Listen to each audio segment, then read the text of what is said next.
Zdravo and hello, everyone. Good morning to our participants from Australia. Thank you all. Thank you for particularly to our Zoom participants and those watching live on Facebook. My name is Meto Koloski, and I'm the president of the United Macedonian Diaspora, a leading voice for Macedonians based in Washington, D.C., with operations throughout the United States, but also in Australia, Canada, and Europe.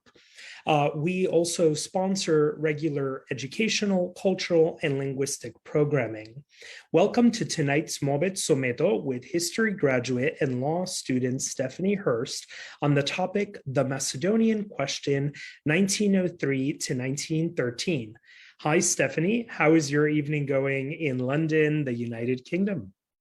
Hi, everyone. Good morning, good afternoon, good evening, depending on where you are. It's going great here. For once, we don't have rain in the UK, so I'm happy about that. And I'm excited to get started with this today. Excellent. Well, the weather in DC is a little bit cloudy, and I'm really it's and then probably will rain in a few minutes. But before I'm really excited for tonight's conversation with Stefanie. But before I introduce Stefanie and tell you a little bit more about her, I want to pay tribute to a dear friend of mine and someone who I had the privilege of calling a mentor, who would have been 94 years old today, John Bitoff. Mr. Bitoff was one of the leading modern voices on issues concerning Macedonia and Macedonian people, and a champion for Macedonian human rights. During his life, he used every opportunity to call for Macedonians to work together to build a more prosperous and stable and united Macedonia. The topic of tonight's conversation was of particular interest to Mr. Bitoff, and he would have been proud to meet someone so young like Stefanie, who conducted scholarly research into this topic. Mr. Bitoff truly believed in harnessing the power of Macedonian youth, hence why he was one of UMD's first supporters. In his memory, together with the Bitoff Family Foundation, we have distributed close to 6 Bitoff Macedonian Heritage Scholarships to young Macedonians from throughout the world. Bog da go prosti, may Mr. Bitoff's memory be a blessing. Now, to introduce my guest, Stefanie Hurst is 21 years old and graduated from the University of Nottingham with a first class with honors in a Bachelor in Arts and History. She is now studying law, which she is due to complete in September of this year. Stefanie is half Macedonian and born and raised in London, and has always been an avid advocate for Macedonians. She has always promoted Macedonia at every opportunity that presented itself. This has included many presentations at school and university, involvement in charity concerts for Macedonian causes, as well as attending and speaking at numerous protests for the preservation of the Macedonian name and identity. And I think that's how I met first Stefanie through social media and her mom. Most recently in 2021, she completed her dissertation on the Macedonian Question, which is the topic of tonight's conversation. Stefanie hopes to continue her involvement in the Macedonian cause and to encourage the young generation in the diaspora to research and remain connected with their roots. So, like I said, I've known Stefanie for a little bit more than 3 years, and had the pleasure of meeting her and her mom, Rosa, who's attending tonight in London last November. And we had a great catch up and conversation. And I got to learn quite a bit about Stefanie and her background. And I know Rosa and her family are very proud of Stefanie. So Stefanie, for the audience, tell us a little bit more about yourself. Where are you from in Macedonia? So my mom's from Kovadrci. So I'm half Macedonian. My dad's English. So even though I'm only half, I've always been very connected to my Macedonian roots. I always say my mom's basically the most patriotic person I've ever met in the world. And, I spent every summer in Macedonia, and I have such fond memories of my childhood in Macedonia with my family, my cousins, eating good food, playing in the streets. And Yeah, so I've always loved Macedonia. I've loved being Macedonia. I've always been proud about it. And yeah, that's pretty much a summary. I have family in Skopje too, but most of my family are in Koloski. That's where the roots are.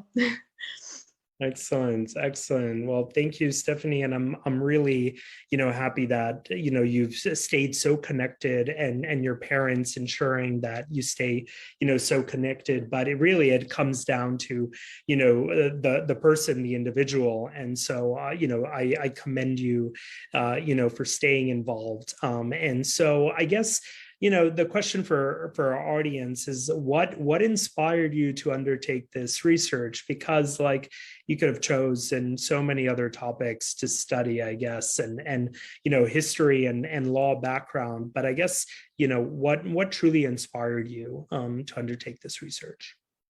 Yeah, so I think actually my motivation for even doing a history degree in itself came about from being Macedonian and kind of growing up. And I think probably a lot of people can relate to this, that you kind of have that conflict that what the truth is, and then versus sort of what you're taught in school or what you hear other people say. And I think we've all experienced hearing that phrase, oh, so you're Greek then, or whatever it is. And I think like a lot of people, spend a lot of time in school arguing with teachers, arguing with other people, like trying to fight the cause.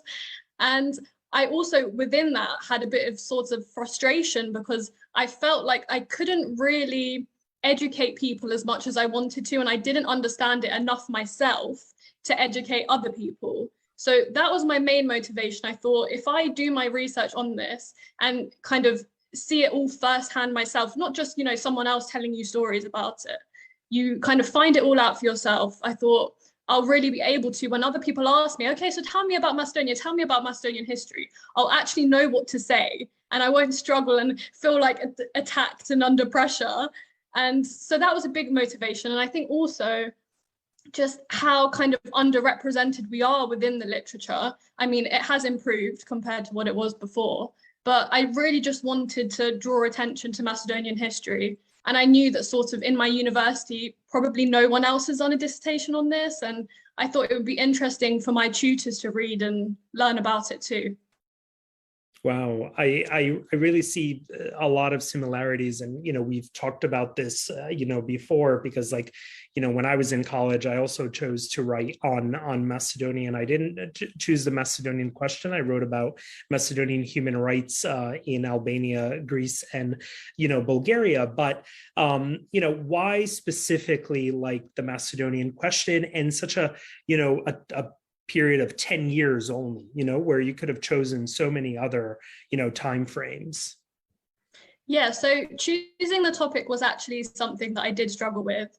I think I can see that Mario's here, and I remember, I don't know if he remembers the first person I spoke to about my dissertation was him, and we had a phone call, we had a Zoom meeting about it, and he probably remembers that at that point I was so confused and I had no idea what I was going to do, and he really helped me. He kind of laid the foundations for me and gave me the context and said, kind of told me the different time periods that I could look at, whether that's the Byzantine Empire, the Ottoman Empire, Yugoslavia, whatever it is. I think whoever wants to do research, choosing the topic is the hardest part, because you want to do it on Macedonia, but that's such a vast category. I mean, there's so much history. So for me, I actually initially was kind of wanting to do more about religion in Macedonia, and because I actually, funnily enough, watched one of Mario's history talks about Macedonia in the Bible, etc., etc., and I found that really interesting. And then kind of what I came up with in the end was so different from my initial idea, and I think a lot of people probably find that. But I think for me, growing up in the UK, I wanted to kind of take advantage of that, the fact that I have access to all of these sources here, as I just saw Mario's comment. I wanted to take advantage of all of the sources that I have here, and also utilize the Macedonian sources that I could get through connections with people that I know there, because I think there was a big gap in the literature, sort of having like a comparative analysis of both, because obviously Macedonian scholars don't have as much access to these sources that we have, and then scholars here don't really have access to the Macedonian sources. And I could see kind of when I was explaining that to my supervisor, he was really excited about that and saying he couldn't wait to see the Macedonian perspective. So that was the kind of initial thoughts for me. And then for the exact time period, I think in the beginning, I had a much larger time period that I wanted to focus on, and it just wasn't really feasible. I mean, I had a word limit of around 12,000 words and around 5 to 6 months to complete my research and submit. So, I really had to narrow it down. And I kind of looked at what I thought were the most monumental events during the Ottoman period, because I knew I wanted to focus on that time period. And for me, it was Ilinden Uprising, the Balkan Wars, and the Treaty of Bucharest. So I kind of, once I had those 3 things down, I kind of formulated everything around that. And I think advice for other people is just start and do the research. Don't kind of get in your head too much about, I don't know what to do, I don't know where to focus, because the more you research, you kind of find that thing that you're really interested in, and you can see where the gaps are in the literature, what other people haven't covered yet. And I think that's what helped me. The more I researched, I found in really interesting British sources, I found really interesting Macedonian sources, and slowly everything comes together. And I think the title of the Macedonian Question, I chose that because I think it encompasses a lot of things, and it's kind of a good summary of it, because there's so much within it that it's hard to come up with a title. And I think that's a good kind of a good strong phrase to start with. Excellent. And I appreciate that. And and kudos for you connecting with Mario. I think Mario is the go-to for a lot of history. Yeah. and I also see Victor, Bavel from Politicon, who's attending, and he's also a wonderful source for a lot of this work. And I know you and I were chatting about Victor right before the call. And since you mentioned the Treaty of Bucharest, we did a conference back in 2013 now on the 100th anniversary of the Treaty of Bucharest, and we published a journal of the proceedings and all the research from 44 scholars. But a lot of that, again, these are books that you could find in a library, or at your university, perhaps, depending on the university, but it's not digital, in a digital format. And now, thanks to Victor, it is online on politicon.com, and everybody can read this 474 page book, and so it's out there, it's in the open, and I think for a lot of scholars, you brought up some of these challenges, but I guess, can you elaborate a little bit about the challenges that you faced in conducting the research for your dissertation? Yeah, I think another challenge for me, aside from choosing the topic, for me, there's a slight language barrier, which everyone might not relate to. But I mean, I speak Macedonian and I can read Macedonian, but not to sort of such a high level. So for me, using Macedonian sources, which I really wanted to do, reading through those sources took me a long time. And, it was quite difficult. But I had some really amazing professors in Macedonia, and professors who kind of sent me to look at Victor Bavel's publication, which helped me immensely, because there's so much stuff in English. And I really recommend everyone to go and use that website, because it really changed the game for me, and I wouldn't have been able to do my dissertation without it. But there was definitely a language barrier for me, and I think that's something kind of we can touch on later, but I think there is a big need for sort of translating Macedonian works to make them more accessible, not only for the diaspora like me, who maybe Macedonian isn't that great, but also for scholars who have no connection to Macedonia. And, that's really going to open up the literature for us and allow people to see our side of the history. And I think another barrier I faced was actually because of COVID. So COVID hit at a really bad time for me. And, all of the archives were closed here in the UK. I had to rely all online sources. And I had kind of planned that I was going to visit Macedonia and go through the archives there too. And I wasn't able to do that. So, I'm very lucky. My mum's very well connected in Macedonia, and she has lots of connections with professors. And I probably sent 100 emails every day. I was emailing someone. And honestly, everyone was so helpful and kind, and, you know, scanning me sources and sending me so much stuff. I really wouldn't have been able to do it without all of the people that did help me. So I would say, if you are trying to do research, ask for help, and don't be scared to ask for help, because, you know, there's people who have been spending their whole lives researching about Macedonia, and you never know how people can help you. Other barriers, yeah, again, with choosing the topic, I think that's probably a barrier that everyone faces. And I would say, don't try to cover too much. I think I kind of went in with the mentality of, I want to disprove every incorrect thing anyone's ever said to me about Macedonia. And, you know, it's just not possible. I think every scholar is going to focus on a different thing, and hopefully eventually we'll get everything covered. But, you know, just find the thing you're really interested and passionate about, because that passion will show through your work and it will motivate you to do the work as well.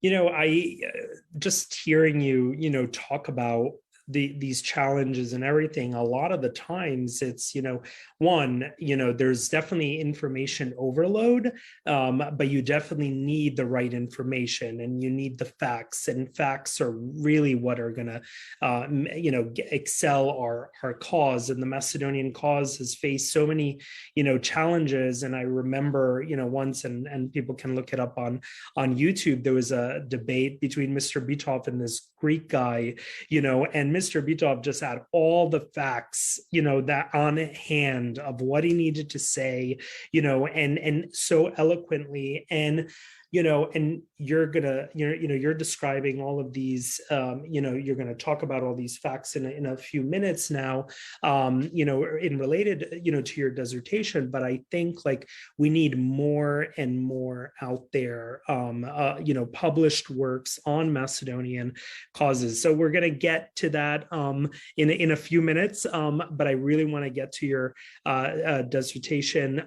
Before that, I did notice Vana Bitov, Mr. Bitov's daughter, joined us, who is on our advisory council and has been such a big supporter of our work. So hi, Vana, thanks for joining us tonight and hearing Stefanie. And I know this was a very dear topic to your father. And so Stefanie, you know, with your dissertation, you sought out to answer two questions.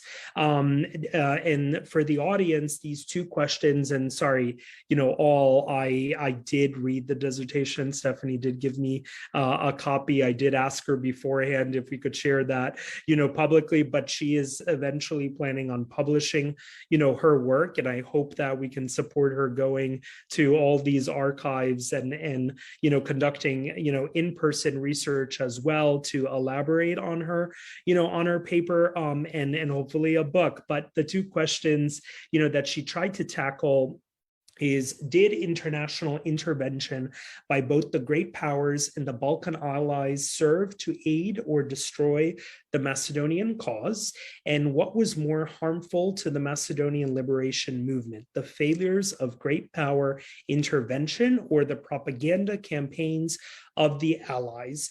And so before Stefanie answers these two questions, I guess, what is the Macedonian question? If you could define it in layman's terms for our audience, those watching, you know, Facebook, but let's say, you know, for an audience that does not know anything about Macedonia, and, you know, why the 1903 again to 1913 of the Macedonian question, when it's been a burning question for over 100 years, and still to this day, you know, given everything that's going on from the neighbors that are trying to deny, you know, Macedonian identity. So if you could, you know, tell us a little bit more about, you know, layman's terms about the Macedonian question. Yeah, so I think the Macedonian question has kind of evolved quite a bit over time, and it has a lot of different meanings to it, and it has changed. And I guess it's never really been answered, in my opinion. But I would say that the Macedonian question kind of was born out of the Ottoman Empire. And essentially the question was what to do with Macedonia when the Ottoman Empire would eventually collapse. You know, we have all these neighbors at that time, and still to this day, I guess, with competing territorial claims. And, we have a population who isn't governing themselves. And that is a central issue here, self-governance, self-determination. And it's the question of, can the Macedonians govern themselves? Who is going to govern them? With the Balkan allies, how are they going to distribute the land between them if they do partition it? And I think it does encompass a lot of things. And like I said, that's why I chose that phrase.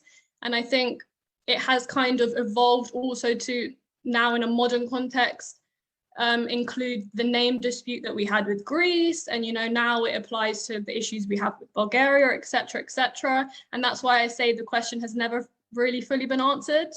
And I think we can come on to that later, but I think that the great powers sort of thought that with the partition of Macedonia and the Treaty of Bucharest, that's it, the question's done, we've solved the problem. But they kind of ultimately forgot to include Macedonians within the Macedonian question, and how we felt at that time, and our aims, our ambitions, and that the way that the question was solved didn't really align with the aims of the revolutionaries. So that's never really a true solution, is it? Because there's always going to be discontent, and those issues are going to come back 100 years later. So hopefully that's a good summary. You can write anything in the comments if you have any more queries about the Macedonian question. Well, it's interesting you mentioned that, because we haven't been given the right to govern our own territory, and literally because we didn't have a seat at the table, Macedonia was carved up the way it suited others, right? And, now let's say in a modern day context with what's going on with Ukraine and Russia, right? I believe is like February 24th, Putin, had said that the Ukrainians were invented by, Stalin or Lenin or whatever his comment was. And, that these, didn't exist beforehand. And it's very similar to what, Macedonians hear from Bulgaria or from Greece. You were an invention by Tito. You didn't exist before that. And so how can you claim to be Macedonian? And so it's very similar tactics. And, and then when you go back during this period, when you talked, about this 1903 to 1913 period, it's like who supported these, countries to liberate so-called, liberate Macedonia and then fight against each other to divide Macedonia. So tell us, the answers to the burning questions that you tried to tackle. Maybe give us a summary about your dissertation. So the main sort of argument of my dissertation is that both the failures of great power intervention and the propaganda campaigns by the Balkan allies both contributed to sort of the destruction of the Macedonian liberation movement. But I place a greater emphasis on the propaganda campaigns. And I kind of explain throughout that the failures of great power intervention sort of facilitated these campaigns, but that the campaigns were more detrimental because they were such an ongoing historical issue. And, it's on the ground. It's continuously trying to nationalize a population, through education, through religious institutions, the things that at that time were so crucial to daily life. And we have a country that's riddled with poverty, people aren't educated.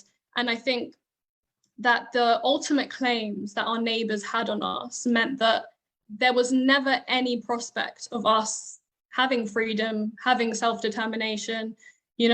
Although great power intervention may have helped us, we see kind of cases like Albania was established as a protectorate and it wasn't partitioned. And, you do wonder, if we were established as a protectorate, would that have helped us? Would we be in a better situation now?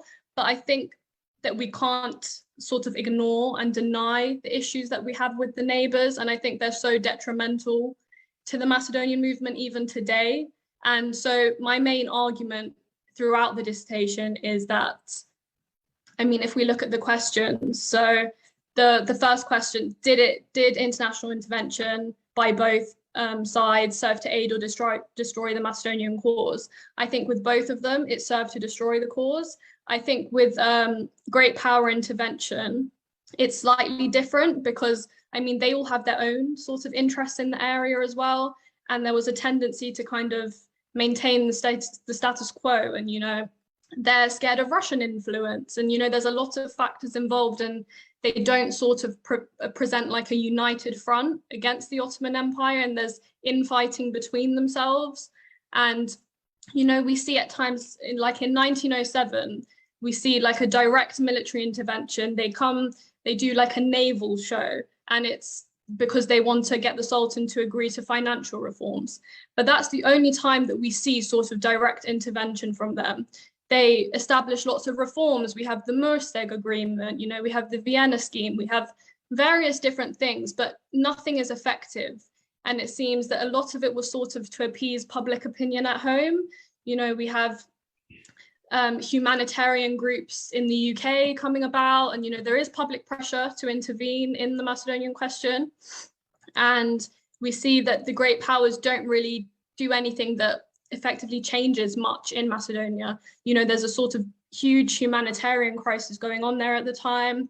You know, this time period I've chosen, we're seeing unprecedented levels of violence, you know, whole villages being burned down, women and children being killed. Like, there's no rules. It's just a constant war zone, basically. So I think it's important to acknowledge great power intervention and how the failures contributed to the consequences, and, you know, us not being able to establish our own country at that time. But I think that when we look at sort of the role that the propaganda campaigns played, it's not even comparable at that point. It's, you know, when you see that the neighbors were even involved in the violence and were helping the Ottomans at times when it suited their interests. And, you know, I do have some extracts that I wanted to read to sort of show that. Let me find it. So I have an extract here that I wrote about the 1905 Zagoriceni massacre, which I'm sure probably a lot of people have heard about. And I just wanted to read this extract. I'm sorry. So for those that haven't heard about that massacre, maybe tell us a little bit more about that. So this was in the village of Zagoriceni, and the massacre was led by the Greek Archbishop Germanos Karavangelis. So we can see again the religious influence and the religious sort of leadership of this campaign against us. And we have Brailsford, who kind of discusses this massacre, and he says that it was pretty clear that, you know, there was no provocation. This massacre wasn't in response to Macedonian rebels or anything like that. The only reason this massacre occurred was because the people in that village wouldn't obey the Greek church. So we can see how strong religious influence is there. And then, I mean, we'll get on to issues of identity, but how close religion was tied into identity. You can see that the fears that people would have and the repercussions that could come if they didn't obey the church. And that obeying the church meant identifying with that church and the identity that came with that. But the passage is, okay, so the village was massacred to the last person the Greeks could lay their hands on, including the unborn children inside the wombs of pregnant women. Witnesses reported finding bodies of pregnant women with their abdomens cut open. The survivors who escaped the atrocity refused to bury the dead bodies of their neighbors until they were seen by foreign dignitaries. For days, the dead were guarded until the European consuls in Bitola came to witness the atrocities themselves.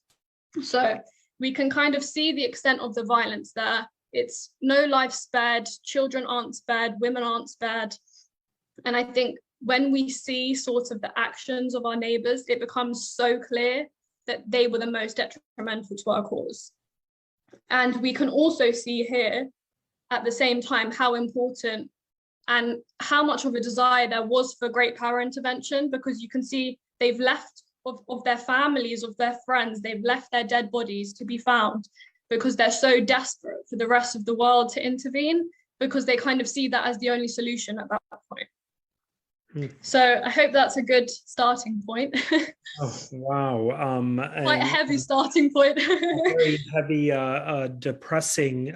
You know, we always, you know, you hear about the Armenian genocide, you hear about other genocides, and, you know, there was a Macedonian genocide. I mean, these neighbors, and particularly the role of the church. And I was reading Anastasia Karakasidu's book, Field of Wheat, and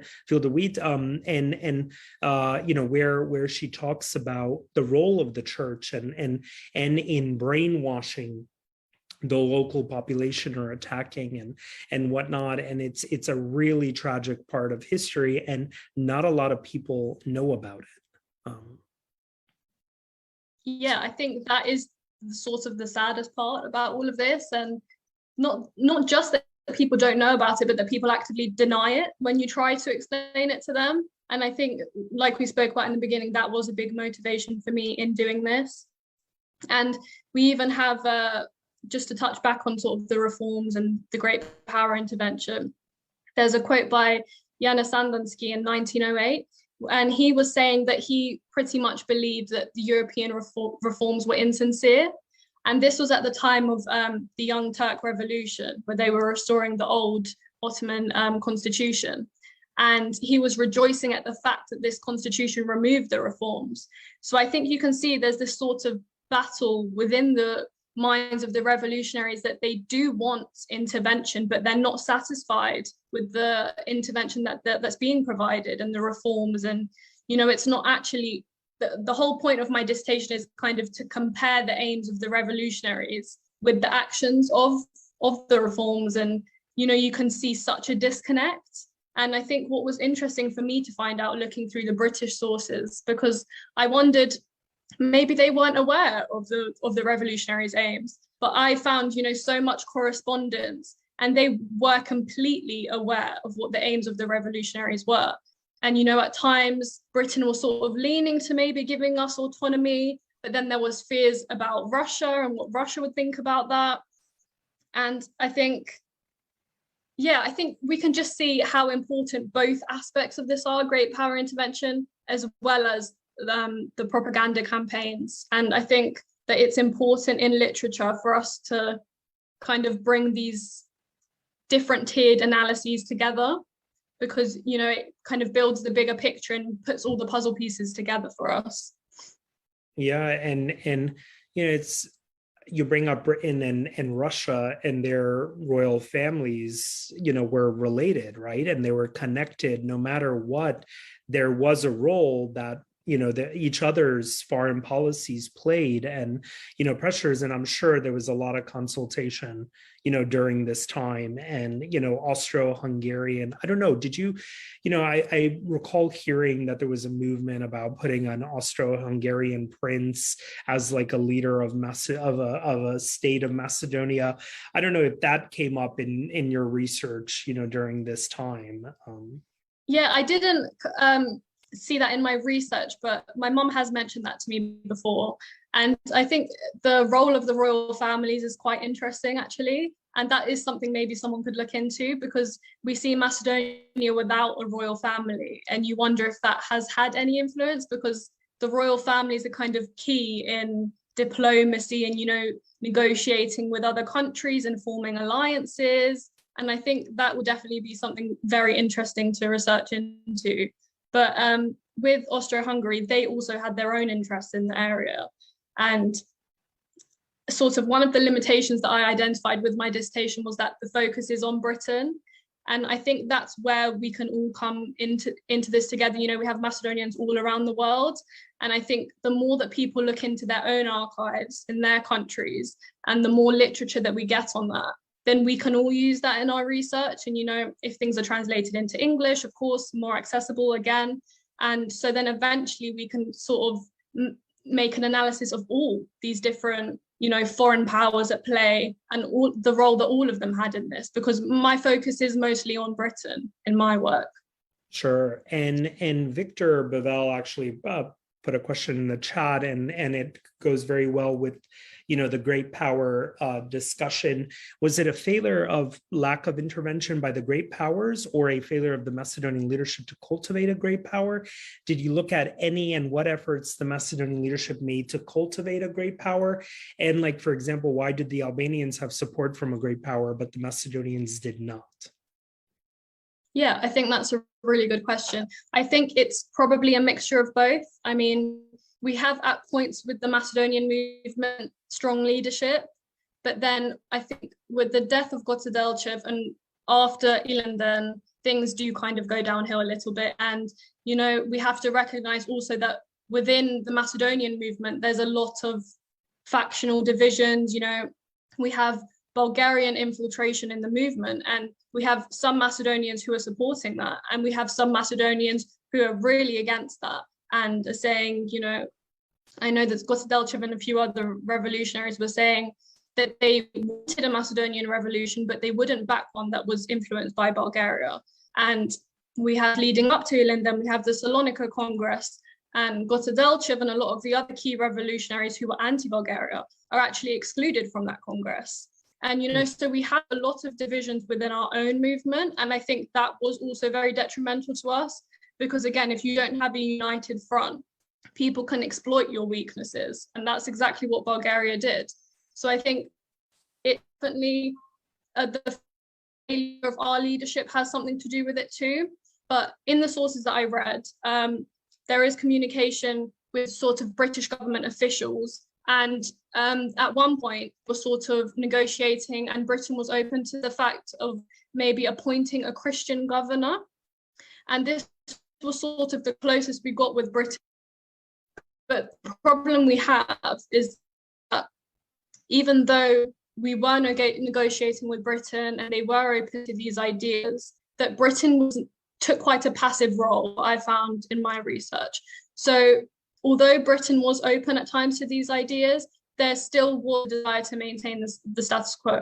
And they didn't want to rock the boat, you know, they didn't want to alter the balance of power in Europe. There were all of these fears that meant that ultimately none of them were willing to risk enough to help us, basically. And I think with Albania, I don't know exactly why, but I would say probably religion again has something to do with it. You know, we have in Albania a lot of Catholic Christians, and I think within all world sort of politics, there is a sort of inclination for Catholics to help Catholics and Orthodox to help Orthodox and Muslim to help Muslim, etc., etc. So I think that might have had a role in it.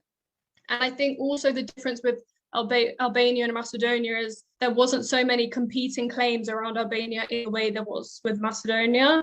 And Albania obviously was part of the Slavic group of people. You know, they have a very distinct language, and they didn't sort of face all of these sort of propaganda campaigns that we did. And I think that Macedonians were very susceptible to this propaganda, because if you look at sort of the cultural, the linguistic, the religious similarities with especially Bulgaria and Serbia, you know, it made the job a lot easier for them, basically. So I think it's a combination of factors. I think there are failures on the side of the Macedonian movement and the Macedonian revolutionaries, and a lot of divisions. Then also we have Bulgarian infiltration, and then I think there's also religious factors too. Thank you, Stefanie. I believe we heard everything. There was a couple of points where there was a breakup, but you know, so would you say the defining, you know, what was the defining moment for the Macedonian question and the Macedonian identity during this time? I mean, you mentioned, you know, Gotadelchev, which is the 1903. I mean, he died in May. Then you had the Ilinden uprising, and then, you know, there's this period of, I guess, you know, not peace, but quasi peace until another war happens, and then you had the Balkan Wars. You know, so tell us a little bit more about that. So for me, the defining moment, can you hear me? Sorry. So I think there are two main defining moments. It's the Ilinden uprising and the Treaty of Bucharest, for me, are the most defining moments in this period.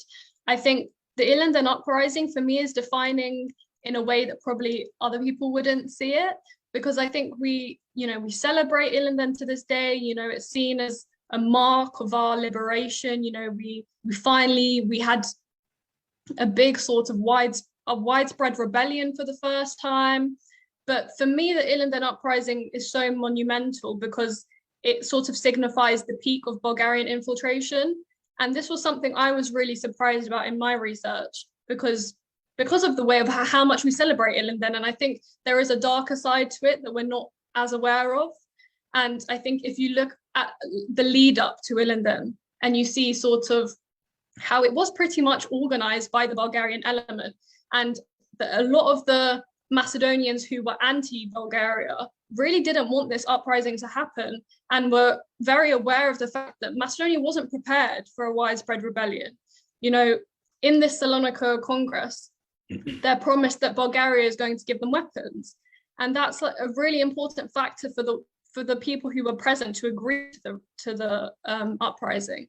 And, you know, Bulgaria doesn't deliver on that promise, surprise, surprise. So, you know, we're kind of left really kind of defeated at this point because this is our first attempt, you know, to free ourselves. And I mean, we have a partial success, you know, with the Kruševo Republic. You know, I think that was really defining in itself because it showed for the first time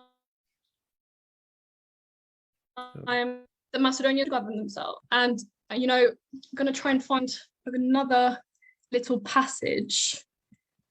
Let me just have a quick look in my notes. Well, while you're searching for that, again, I think it's facts. You know, the fact that, you know, Macedonians were promised, similar to over the years how many, you know, empty promises we've heard from different European leaders. You're going to get into, you know, NATO today, you're going to get into EU today, or this is the year, and then you just wait and wait and wait, and every neighbor has a different issue, and so sort of like history repeats itself. Yeah, so I just wanted to read this part. This was when the Kruševo Republic was established, just to show sort of the administrational ability that we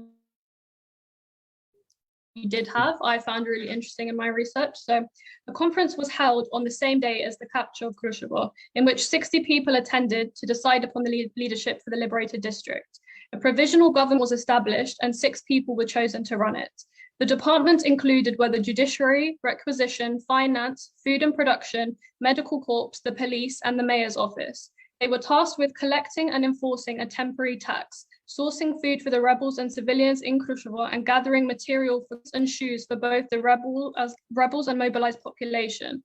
Additionally, they aided the wounded and sick rebels, citizens, and peasants, as well as punishing criminals and upholding the laws.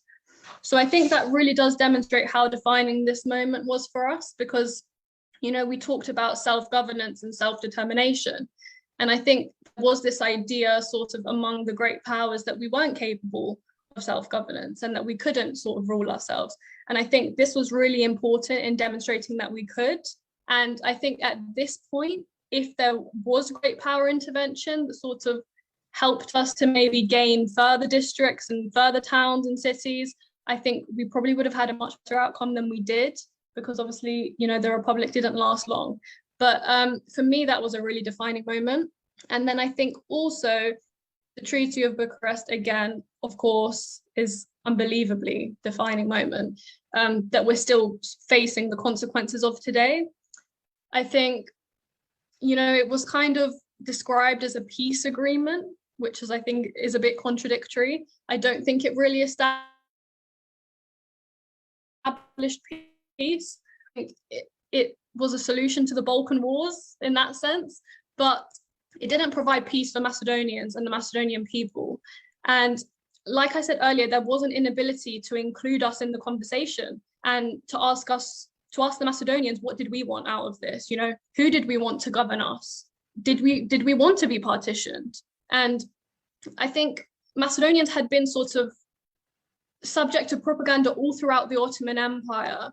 But at this point, you know, we're split across borders and we're being forcefully assimilated into all of these neighboring countries. So I think it's such a shift, and it's definitely a defining moment, because at this point, the Macedonian liberation movement is completely crushed and there's sort of no hope anymore for us having any sort of independence.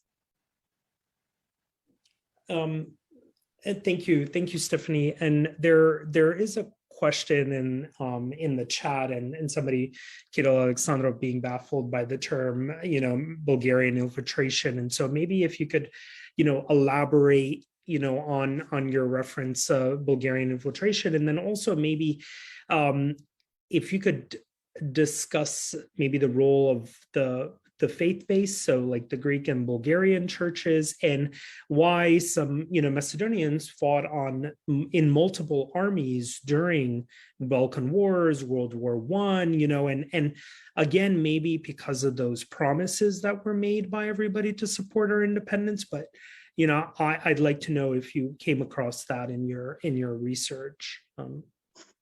So in terms of Bulgarian infiltration, and so, sorry, really quickly, Stefanie, and like why not a Macedonian army unit during this time as opposed to fighting in other armies, perhaps? So with the Bulgarian infiltration, I think what we have to understand is that we have the Meto, the Macedonian movement, but there are various elements to that organization, and we have the Supreme Committee and the Vrhovists, which is basically the Bulgarian element of the organization. And I think this is something that I really had no idea about before I started my research, and maybe other people don't, considering this question. But we have Bulgarians in Bulgaria and on the ground in Macedonia who are trying to influence the movement. And, it's under the disguise of, we're helping you, you're our brothers, we want to free you, but it's really to expand their own territory. And the problem, again, going back to education and religious institutions, is that for Macedonians to be educated, they're either going to go to a Bulgarian, Greek, or Serbian school, and most likely a Bulgarian school due to the linguistic differences. So we have all of these Macedonian revolutionaries who are being educated in Bulgarian institutions. So that's infiltration in itself, because those schools were serving as part of the propaganda campaigns. And, that's why when we look at the sources, we have, there's lots of documents of Macedonian revolutionaries identifying as Bulgarians, which the Bulgarians love to use against us. But it's a lot more complex than that. Identity at this time is so different to how we understand it today. So when I say Bulgarian infiltration, it's not to say that the movement was Bulgarian or that Macedonians didn't exist, because I know that's the agenda Bulgaria likes to push today. And how Bulgaria says we have a common history. We do have a common history, but not in the way that they think we do. We have a common history in the sense that they were constantly trying to infiltrate our movements and trying to sort of undermine our movement and undermine our aims. And I think it's really important for us to understand the role that Bulgaria had in our history, more important than ever, considering the circumstances we're under now. I think going to a question about why didn't we have a Macedonian army? I think, again, it all links back to the institutions. We didn't have control over our own institutions. We didn't have the ability to set up our own army because we're being governed by pretty much the religious institutions. We don't have our own religious institution. The Ohrid Archbishopric was abolished. So we're under Bulgarian, Serbian, and Greek leadership. I think it's really important to note that with the Balkan Wars, we actually, as Macedonian people, suffered the greatest losses, and we were fighting against ourselves and fighting against each other. They enlisted the Macedonians in their fight against us, which is crazy to think. And it's really sad that we didn't have the ability to sort of mobilize ourselves, and we weren't allowed to take leadership. And when I actually speak with a lot of policymakers and all that, kind of briefing them about history, Bismarck once said, whoever controls the river valley, Vardar, controls the Balkans. And that's really what it's all about, right? The neighbors, Macedonia is a crossroads, north, south, east, west. It wasn't by chance that, that the Romans built the Via Egnatia through Macedonia, because it was the prime trading route, very fertile territory, and everybody wanted to control it.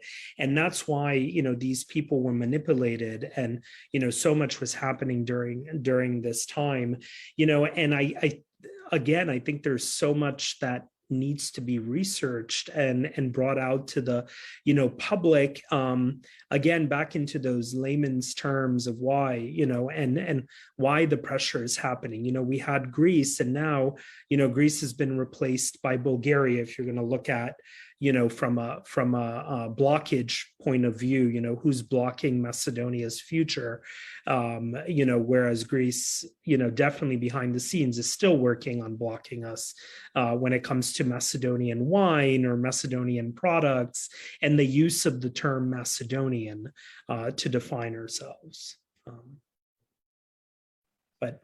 I guess, Stefanie, any other points of your research that you think should be brought to the public, to our audience, that you didn't mention tonight? Let me have a look. I have a lot of noted things.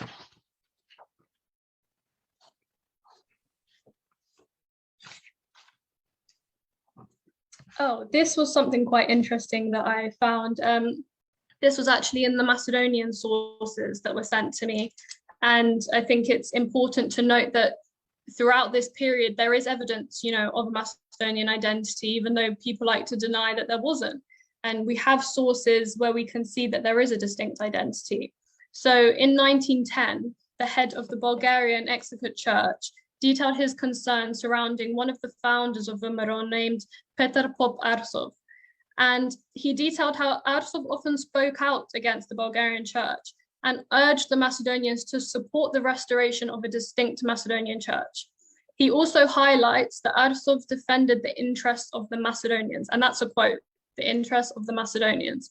So I think it's really important also in research for us to kind of bring all of these things to light, because that's a big issue that we face when we look kind of throughout the Ottoman period, how the census were calculated. Again, it's all by religion, and people are grouped together by religion.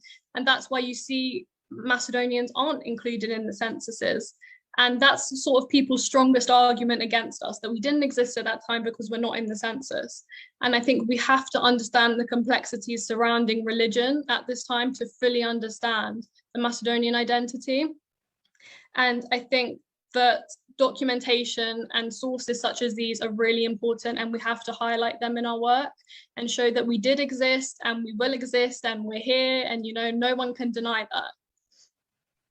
Well, I think that leaves us on a very, very positive point, and I'm glad you brought up the census, because that's something that is factual. It's statistics, right? And I remember in researching some stuff about the U.S. Census back in the 10s, apparently the U.S. Census Bureau even had a point where they told people that here are the approved ethnicities that you should list, and Macedonian was not one of them, right? And so if you have a government body telling you that these are the approved, you're obviously going to choose the approved, or what's the closest, and most people would affiliate by church as opposed to ethnicity, right, or language. And so if you don't speak Macedonian, you don't say that you speak Macedonian, right? And so again, censuses play a very important role, and I think everywhere in US, Canada, Australia, and look at what happened even in Bulgaria. There was a census in the 40s where 180,000 or so Macedonians reported, and now there's only 5,000 in Bulgaria. Where did all those people go? Why aren't they declaring themselves Macedonian? And so Stefanie, I guess to conclude our discussion, what sort of advice do you have for any students in the diaspora wanting to complete, a paper or dissertation on Macedonian history, similar topics? Yeah, I think the advantage we have as being students in the diaspora, like I said earlier, is that we have access to all of these sources that are really crucial and that Macedonian scholars don't have access to. So I think definitely utilize those sources. I would say also use newspaper archives and political debates. I found a lot of really interesting stuff in there. So definitely have a look at that. I think also something that Mario told me in the beginning was don't shy away from using Bulgarian and Greek sources. They can be really, really valuable in giving us insight into sort of the things that we don't get from Macedonian sources, because we have a majority peasant population who is uneducated, and we don't have those sort of really crucial primary sources that historians need, you know, to understand the day-to-day life at that time. So I think definitely still read the sources that you would tend to kind of neglect, because, you know, it's hard to read some of those things. You know, of course, they're calling us Bulgarian, they're calling us Greek, but I think look past those things and still utilize those sources. And I would say make sure you have a very clear thesis and argument down before you start writing. I think it's very easy to get sidetracked. You know, this is a subject that we're all passionate about, and you know, you want to make sure that your argument is clear throughout, and you want it to be clear and concise. So I'd say definitely have that down before you start, and make sure you have a good plan. I sort of planned all my chapters and what I wanted to include in each chapter to make sure that I hit all the main points that I wanted to include. So I think that's really important. And don't try and tackle too much, like I said in the beginning. Find your niche, find that area that hasn't been researched yet, and just go for it. You know, if you put the work in, if you do the research, if you ask for help, you will really produce a great piece of work. And, you know, we're all here to help you. Anyone is free to contact me. I mean, I'm not an expert. You know, there's people who've been researching a lot longer than I have. But, you know, I'm happy to help anyone or point people in the direction of other professors, other historians, help with finding sources. So, you know, you're free to contact me. Excellent. Thank you. Thank you, Stefanie, for being so, you know, so willing to, you know, to lend a helping hand. I think, you know, we Macedonians are responsible for one another, and we need to help each other out. You know, united we can. And so, like, you know, last question for you is, what could organizations like UMD do to harness the power of the youth? Yeah, I think we do need to invest in the youth. You know, we are the ones who are going to be driving all the change in the future. So I think it definitely is very important. I think sort of the projects you have ongoing already, so Birthright, etc., definitely keep those, because I think it's so important for Macedonians in the diaspora to actually visit Macedonia, be immersed in the culture. You know, that's all influential for us, and it's allowing us to remain connected with our roots. And I think sort of we could maybe even try to establish some sort of global conferences held in Macedonia. I think networking is a really important thing. It's really important for us Macedonians all across the world to have connections with each other, because like I said, we can all help each other and we need to help each other. So, you know, maybe a conference with young historians, or it doesn't even just need to be historians, just young professionals or young people across the diaspora. And I think, you know, when we have a meeting of minds, we can come up with really great ideas together, and we can see which areas we need to work on. So I think that could be really great. And what we talked about earlier about translating Macedonian works, I mean, we could work with Victor Bevel. I mean, he has an amazing publishing company. And I think Macedonian sources definitely need to be translated, and that we need to get all of our young historians' works published. And yeah, we just need to keep expanding our scholarship and literature and make it as accessible to the Western world, to Europe, to Americans, make it as accessible as possible. Thank you, Stefanie, and I hope you and Mario will definitely stay connected about a history, you know, scholarly conference that we can do. And obviously, we're having our Macedonian American Leadership Conference in Los Angeles on June 3rd through 5th, and we're planning a UMD conference in Skopje sometime around the end of July. And those in the audience that, you know, Stefanie mentioned Birthright Macedonia is a program that we started several years ago, where young Macedonians can travel to Macedonia on a 3-week internship program and live with the host family. And that's happening, you know, after a 2-year break because of COVID. We're doing it again, you know, July 1st through the 22nd. We also have the Beach-Off scholarships, like I mentioned earlier, and I typed into the chat novageneration.ca. People can apply, through that for that. But I definitely think we need to, support academic work of Macedonian scholars all around the world. And I will tell you, Stefanie, and the audience, we get requests from so many people in Macedonia for translation, for translating their works into English. And then how do you get the translation, but then you have to publish it, right? Do you do self-publishing? Do you try to find another company, to publish? So it's a constant struggle, for that. I was talking to somebody recently, a professor who wrote a book about Armenian genocide. It's like, did you discover anything about Macedonians during this whole entire time? He's like, I found tons of materials out there. And he's an American guy that totally focused on the Armenian genocide, but found a lot on Macedonians. And that's information that's out there and available. We just have to put it in a presentable format and publish it, or somebody has to publish it and do that, research. So I commend you on, taking time out of your, school, university, career and delving into this tough topic. It's not easy, particularly with the opposition from a lot of people, against Macedonia. And, don't shy away, and people should not shy away. We need to support people like Stefanie and other young Macedonians. So thank you, Stefanie, for what you're doing. And I hope that very soon we're going to see a book published on this topic from Stefanie Hurst. Fingers crossed. Thank you, everyone. Thank you for having me, and thank you everyone for watching. I can put my email address maybe in the comments, and people can, contact me with any more questions or advice or help. And I hope this was interesting, and I hope everyone enjoys the rest of their day or evening. Thank you, Stefanie. And definitely, if anybody wants to reach out to Stefanie, please, contact UMD, and we're happy to put you in touch. And also a plug for Mario's history talks on YouTube. And so definitely, if people are interested in the history, delve into it a little bit more.